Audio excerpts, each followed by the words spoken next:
Macmillan Audio presents Evermore by Alyson Noël. Read for you by Katie Schorr.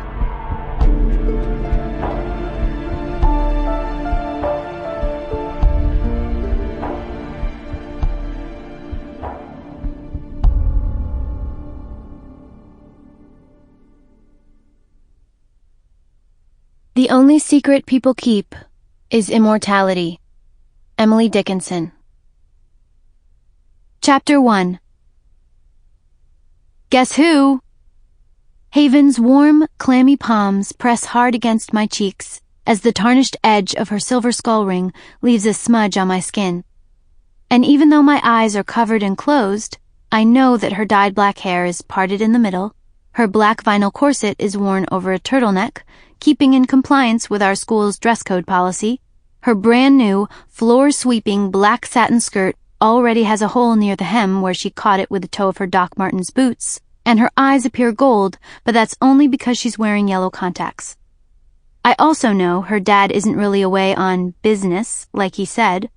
Her mom's personal trainer is way more personal than trainer, and her little brother broke her Evanescence CD, but he's too afraid to tell her. But I don't know any of this from spying or peeking or even being told. I know because I'm psychic. "Hurry! Guess! The bell's gonna ring," she says, her voice hoarse, raspy, like she smokes a pack a day, even though she only tried smoking once. I stall, thinking of the last person she'd ever want to be mistaken for. Is it Hilary Duff? Ew, guess again. She presses tighter, having no idea that I don't have to see to know. Is it Mrs. Marilyn Manson?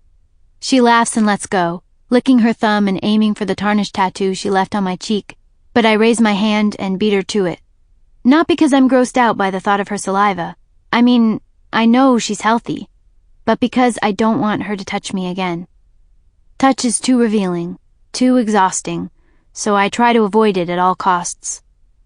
She grabs the hood of my sweatshirt and flicks it off my head, then squints at my earbuds and asks, "What are you listening to?" I reach inside the iPod pocket I've stitched into all of my hoodies, concealing those ubiquitous white cords from faculty view. Then I hand it over and watch her eyes bug out when she says, "What the...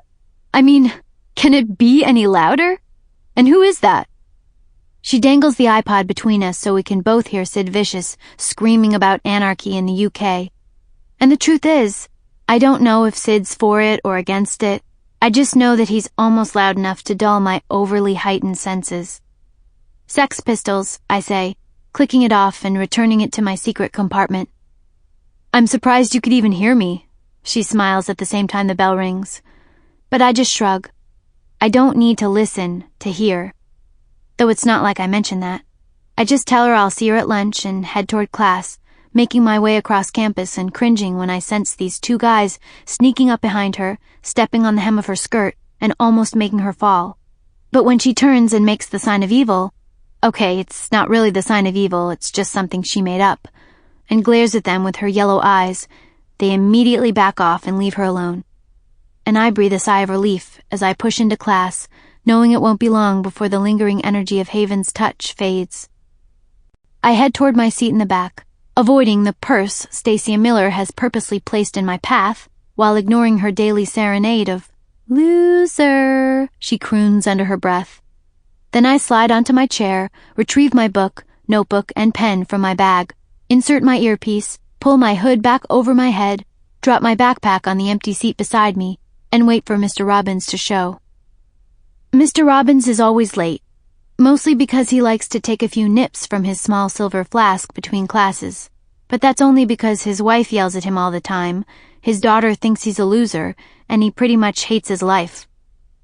I learned all of that on my first day at the school, when my hand accidentally touched his as I gave him my transfer slip. So now, whenever I need to turn something in, I just leave. Sample complete. Ready to continue?